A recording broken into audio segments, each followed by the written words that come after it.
The rain wasn't just falling.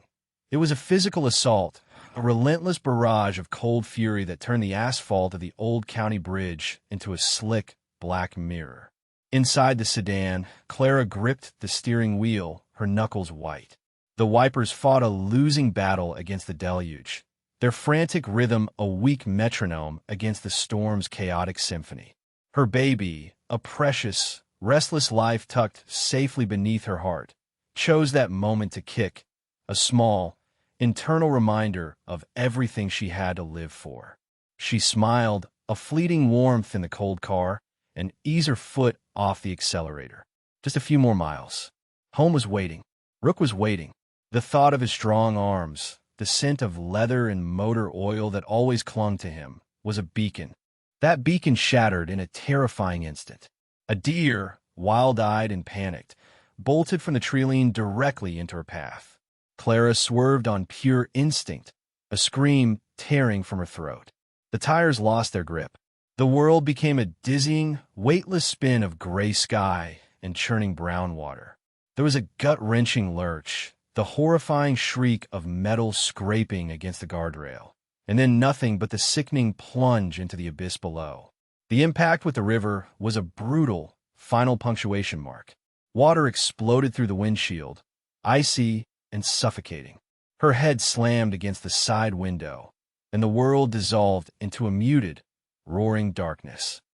Beneath the bridge, in a small, dry space carved out of the concrete abutment, a boy named Finn huddled, trying to disappear. He was 12 years old, though his eyes held the weary caution of a man 4 times his age. His entire world consisted of a threadbare sleeping bag, a half-eaten bag of chips, and a fierce, desperate invisibility. The storm was terrifying, its noise a monster that threatened to swallow his tiny sanctuary. He saw the headlights first, a frantic dance against the rain-swept darkness. He heard the squeal of tires, a sound that cut through the thunder. He watched, frozen, as the car became a toy, spinning and then vanishing over the side of the bridge. The splash was a cannon shot that echoed in his bones. For a long moment, he did nothing. Fear was a cold hand wrapped around his throat. The world had taught him one brutal lesson: mind your own business. To be seen was to be in danger. Cops moved you along, bigger kids took your food, and adults looked right through you. Safety was in the shadows. But then he saw it. A flicker. Through the churning, debris-filled water, he saw the car's interior lights sputter on for a second, illuminating a silhouette inside. A person. Alive. The lesson of the shadows warred with a deeper, more primal instinct, a flicker of humanity he thought had been extinguished long ago. He remembered his own mother, her face pale in a hospital bed before she was gone, and the promise he'd made to her ghost that he would always try to be good. He scrambled from his shelter, the wind and rain tearing at his thin jacket, and ran towards the riverbank, his heart hammering a frantic rhythm that matched the storm. Rook's phone vibrated against the polished wood of the bar at the clubhouse. He ignored it. He was laughing at something Grizz, his sergeant-at-arms, had said, the deep rumble of his voice filling the warm, smoky room. The call came again. This time, he answered, a slight annoyance in his tone. Yeah. It was the county sheriff, his voice tight and professional. Rook, there's been an accident on the old bridge over the Blackwater River. A car went in. It's registered to your wife, Clara. The world stopped. The laughter died in his throat. The warmth of the clubhouse evaporated, replaced by an arctic chill that seeped into his very soul. He didn't say a word, just slammed the phone down. The crash of it hitting the bar silenced the entire room. Every biker, every brother in his Hell's Angels chapter, turned to look at him. They saw it in his face, the granite certainty of their leader cracking, revealing the raw terror beneath. Clara was all he could manage to choke out. That one word was a call to arms. Without another sound, the clubhouse emptied. Leather vests were shrugged on. Engines roared to life in a deafening chorus of defiance. They rode into the storm not as a club, but as a single, furious organism, their Harleys cutting through the sheets of rain, a phalanx of chrome and steel, and Brotherhood aimed at the heart of the storm. When they reached the bridge, the scene was one of controlled chaos. Police lights painted the trees in strobing reds and blues. Rook shoved his way through the barricade, his eyes wild, searching. He saw the broken guardrail, the tire tracks that ended in nothing. A diver was shaking his head, shouting to the sheriff over the roar of the river. "Current's too strong. We can't see a thing. The car could be anywhere." The words hit Rook like a physical blow. He felt Grizz's massive hand on his shoulder, a steadying presence. "We'll find her, brother," Grizz growled, his voice a low rumble. "We're not leaving."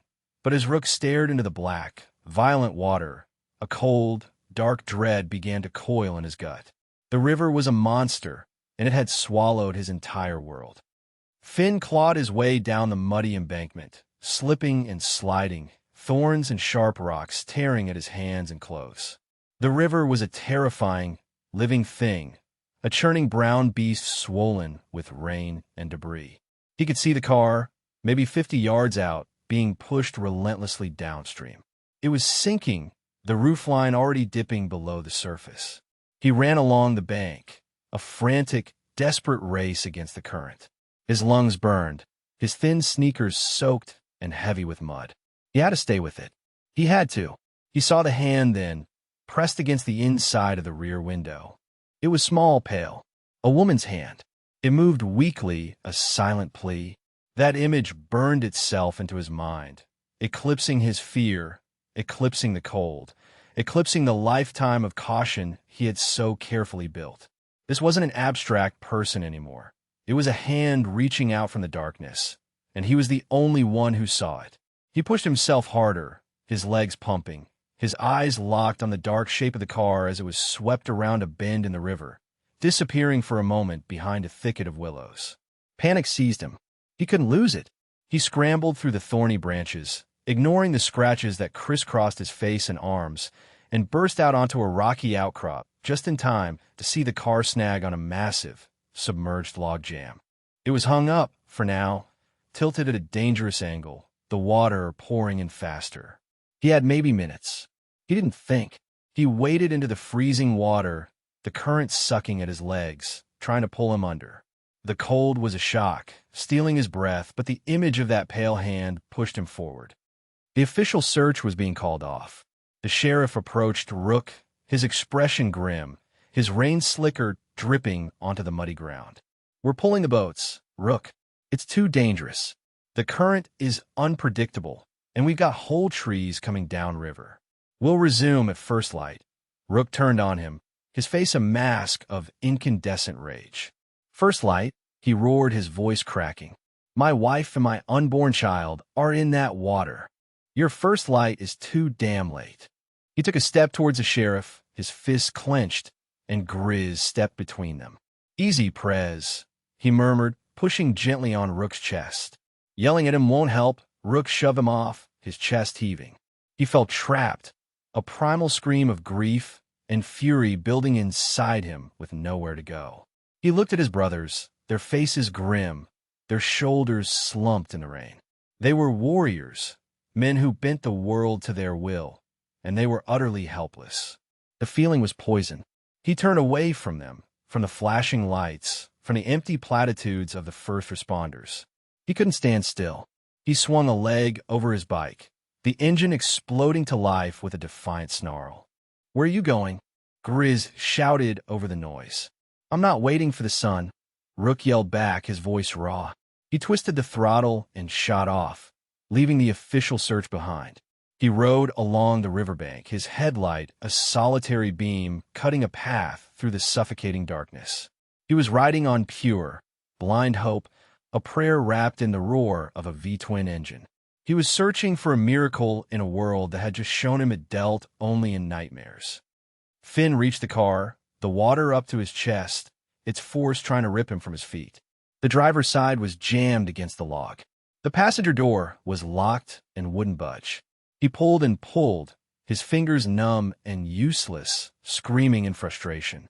The water inside was rising fast.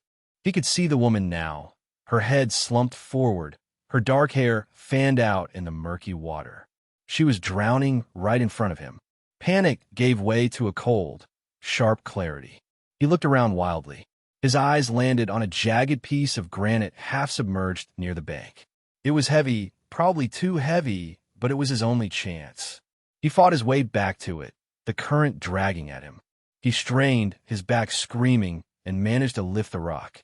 It was a dead, clumsy weight in his frozen hands. Staggering back to the car, he raised the rock over his head, his small body trembling with the effort. He brought it down against the rear window. It bounced off with a dull thud. He cried out, a sound of pure desperation, and struck again and again. On the fourth try, the tempered glass didn't just crack. It exploded inward in a shower of glittering cubes. He dropped the rock and clawed at the opening, pulling away the remaining shards with his bare hands, slicing his palms and fingers open. He didn't feel the pain. He reached inside, grabbing a fistful of her coat. He pulled, grunting, his feet slipping on the slick riverbed. She was an impossible weight. "Wake up," he gasped, his voice thin and reedy against the storm. "Please, you have to help me." He pulled again, a sob of exertion escaping his lips, and felt a slight shift. She was moving. He dragged her through the window, an inch at a time, the river fighting him for every bit of progress, trying to claim her for its own. He finally got her free of the car, just as it shifted with a groan and sank completely beneath the churning surface. He was exhausted, his limbs heavy and unresponsive, but he couldn't stop. He dragged her through the shallows to a tiny spit of land, a small, muddy island barely higher than the floodwaters. She was breathing shallow, ragged gasps. He knew about the cold. The cold killed. He stripped off his own thin, soaked jacket and draped it over her, tucking it around her shoulders. It was a pathetic gesture, but it was all he had. Shivering uncontrollably, his teeth chattering so hard his jaw ached, he fumbled in his pocket. His hand closed around his most prized possession, a cheap plastic lighter, carefully wrapped in a small piece of plastic. It was almost out of fluid, but it was his only source of fire.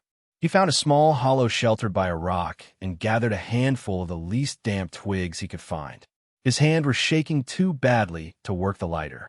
He wedged it between his knees, protecting it from the wind, and flicked the wheel with his thumb.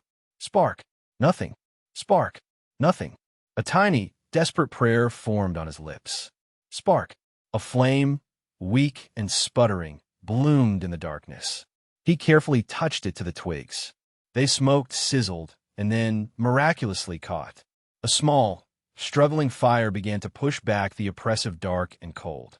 He huddled over the woman, using his own small body as a shield against the wind and rain, feeding the fire stick by stick, fighting to keep that tiny pocket of life from being extinguished. Rook's headlight beams swept back and forth, a frantic, searching eye in the night. He was miles downstream from the bridge, far from the official search area. Logic told him he was wasting his time, that he was chasing ghosts. But a father's and a husband's instinct screamed at him to keep going. He was about to turn back, the icy dread finally starting to win when he saw it. A flicker, so small and faint he thought his grief-stricken mind was inventing it. He slammed on his brakes, his bike skidding in the mud. He stared into the darkness, holding his breath. There was again a tiny, orange pulse, almost completely obscured by the driving rain and the thicket of trees along the bank. It could be anything. It was probably nothing, but it was something. He killed his engine, the sudden silence filled only by the roar of the river. He cupped his hands around his mouth. Clara! His voice was shredded, torn apart by the wind, but he poured every ounce of his soul into it. He listened, hearing only the storm. He was about to dismiss it, to write it off as a cruel trick of the light, when a sound reached him. It wasn't a word. It was a cough, weak and feminine. Hope, fierce and blinding, surged through him. He abandoned his bike and plunged into the trees, his brothers, who had been following at a distance, right behind him. He fought through the same thorns that had torn at Finn, his only focus on that impossibly small light. He burst through the last line of trees and froze. The scene before him was surreal, a primal tableau lit by a pathetic, flickering fire. There was Clara, his Clara, lying on the ground, pale and still. And huddled over her was a boy, a street kid, ragged and filthy, his face streaked with mud and what looked like blood. Rook's world narrowed to that single image. Primal, protective rage, white-hot and absolute, consumed him. His only thought was that this scavenger, this gutter rat, was harming his wife.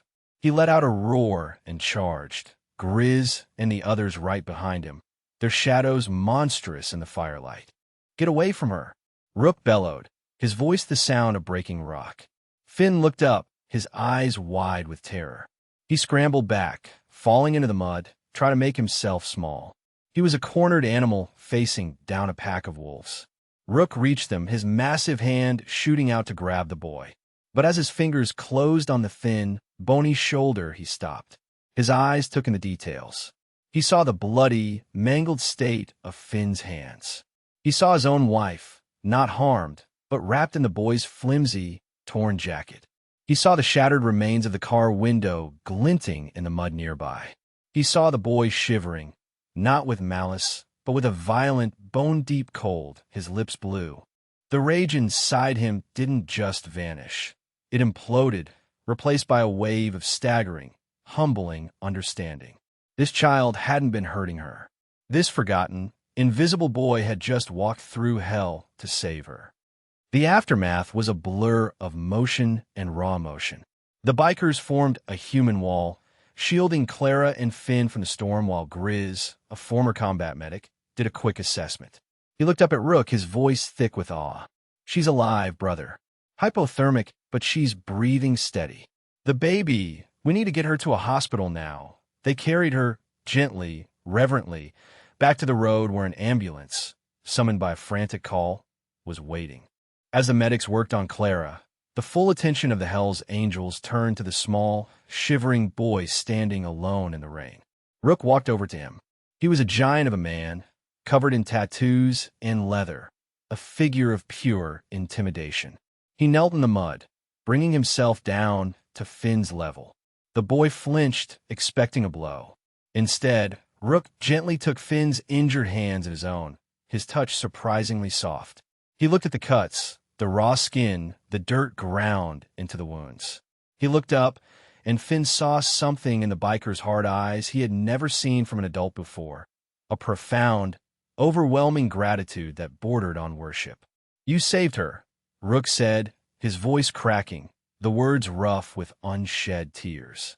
"You saved them both." He took off his own leather vest, the one with the club's sacred patches, the symbol of his life and his brotherhood, and wrapped it around Finn's narrow shoulders.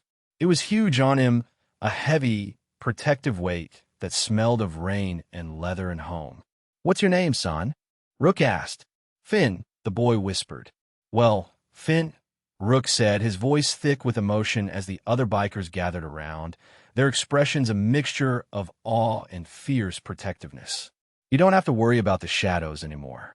You're not invisible. Not to us. From now on, you ride with us. You're one of us. Your family," the boy who had nothing, who had been looked through and cast aside his entire life, looked up at the circle of hardened, dangerous men and saw not a threat, but a promise. For the first time, Finn wasn't cold. A single act of courage from the most forgotten among us can remind even the hardest souls what it truly means to be a hero. Share this story if you believe that angels don't always have wings. Sometimes they ride Harleys. And let us know in the comments how we can better support the invisible children who live in the shadows.